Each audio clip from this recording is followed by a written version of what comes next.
Shalom, Chag Sameach, happy Sukkot. Welcome to our Sukkah here in Jerusalem. It's almost ready, not completely ready yet, and the festival is almost here, and we're outside in the Sukkah. You might hear some hammering and some drilling as all of our neighbors are also building their Sukkot. You might hear some children playing here in the neighborhood, and the whole nation is getting ready for Sukkot, as we are commanded in Leviticus 23, that we'll be spending this entire week of the festival in booths. The booths are reminiscent of the clouds of glory that surrounded the children of Israel during the Exodus from Egypt in the desert, and also the booths that they actually created, their way stations as they were traveling through the desert.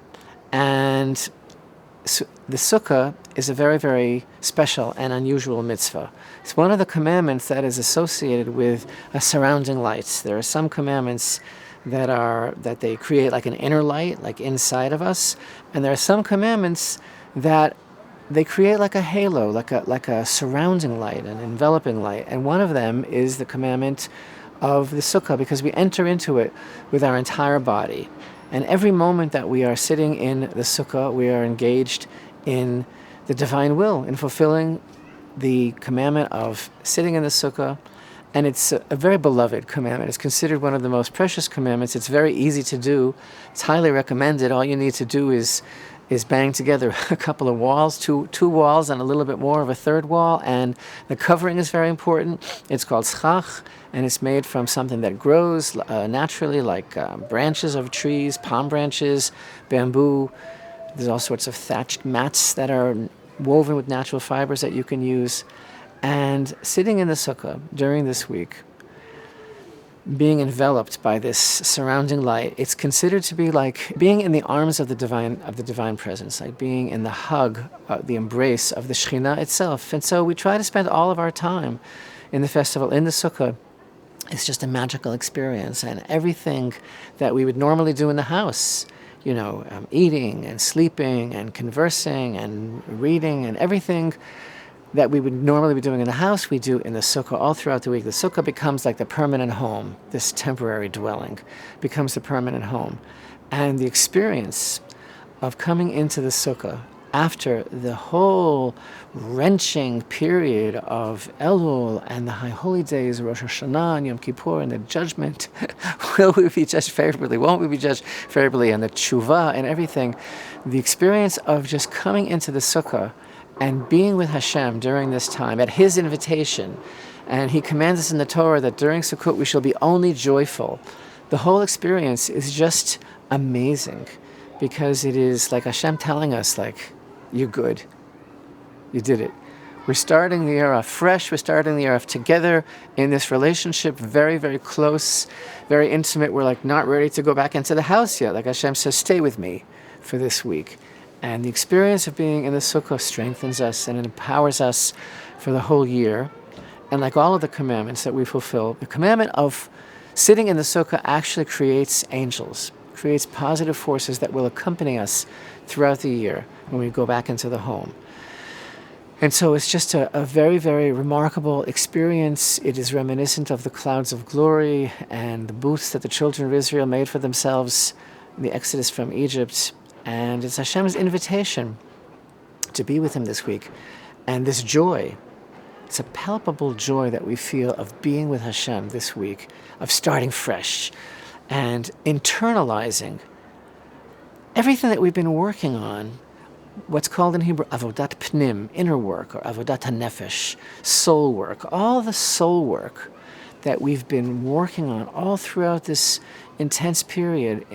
Now is the time in the Sukkah that we internalize that Hashem is real, that Hashem is King, and that Hashem is our Father, and His tremendous love and compassion just shine through the Sukkah, so that sitting in the Sukkah today, honestly, in our time, is like, open up your heart in the deepest way. Sitting in a Sukkah is like the closest experience that a person can have to being in the Holy Temple. Now, of course, during the time of the Holy Temple, Sukkot was the apex of joy. And the sages said that whoever did not experience Sukkot in the Holy Temple has never experienced true joy. There was a special ceremony in the Holy Temple called the Simchat Beit HaShoeva. It was the festival, the joy of the water libation. And it took place immediately after the first day of Sukkot. Every day during the intermediary days of the festival, the great sages of Israel would celebrate before the presence of God, and all the nation would watch as they celebrated. They danced and they sang, and the Levites played their instruments on the steps leading up, the 15 steps from the women's court to the court of Israel. And it was a tremendous experience of joy, Simchat Beit HaShoeva, the festival of the water libation, because in the morning on Sukkot, water was taken from the Shiloach spring at the foothills of the Temple Mount in the city of David, and taken up to the Holy Temple, beautiful ceremony, and poured onto the altar. But the real deep concept of the festival of the water libation was that it was the spirit of prophecy that descended on the entire nation during the festival of Sukkot.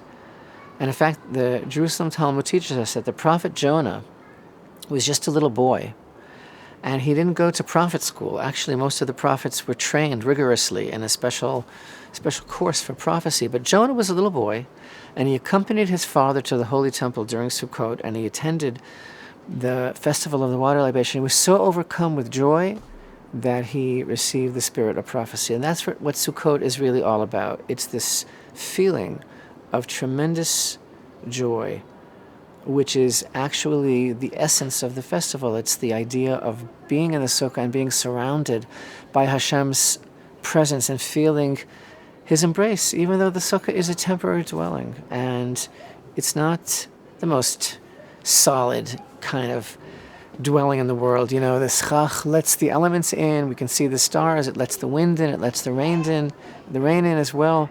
But that is like this world. You know, what's permanent in this world is really what's transient. And what seems to us to be impermanent and transient is really what's real. And so this is just totally symbolic of Hashem's presence all around us in the world, no matter how things look, no matter how things appear. And especially as we speak, everything that's raging in the world, and the pandemic and the unrest and everything else that's going on. So Sukkot is like an island of tranquility. It's like a time of tremendous rehabilitation to begin the year. And this is not an ordinary time in our lives. Also, this Sukkot, like all the other holidays of the year, is going to be different. Especially here in Israel now, we're in the midst of our second lockdown. It's a severe kind of lockdown, and we've been ordered by the government, each of us, to have our Sukkot alone, and not to invite anyone to the Sukkah. Sukkot is normally a time of family, a time of community, and there's a custom. Everybody visits each other in their Sukkah. The thing is, it's very strange because Sukkot is really the time for being together in the Sukkah. Not only that, but there's a beautiful idea of the ushpizin. It's an Aramaic word meaning guests. There are guests, holy guests, supernal guests that visit us each and every Sukkah during every day of the festival. The 7 faithful shepherds of Israel, Avraham, Yitzchak, Yaakov, Abraham, Isaac, and Jacob, Joseph, Moshe, Aaron, and David. Each day of the festival, one of these special figures visits the Sukkah. And the idea, of course, is that their spirit, and not only their spirit, but even more importantly, the midah, the divine attribute that they represent. For example, Avraham, as everyone knows, represents the attribute of loving kindness, of looking for opportunities to bestow kindness one upon the other, of doing someone a favor. Each one of these men represents a way of emulating Hashem's benevolence and his presence in the world. And so during this particular period of time, after Yom Kippur, after Rosh Hashanah and Yom Kippur, when we're still internalizing the message and when we're still starting off the year with a clean slate, we're dwelling in the Sukkah this week, and we're reflecting so deeply on what's important in life, on these attributes, on making it a personal acquisition. Like the first day of Sukkot is the day of Avraham, and so we're thinking all the time about chesed, about how important it is to do someone else a favor. And so the holy sages of Israel emphasize the fact that every single day during Sukkot, it's imperative as a value to invite guests into the Sukkah, especially guests that are poor, that have no means, look for people that have no place to go, that have no family, that have no next meal, and have them as your guests into the sukkah. And there's an idea on a very deep level that every day of Sukkot, when someone comes into your sukkah, they're like the embodiment of that guest that day. So when you're fortunate enough that someone knocks on your door, that you have someone to invite over on the day of Yaakov, it's like, wow, this is Jacob. He's come to my sukkah.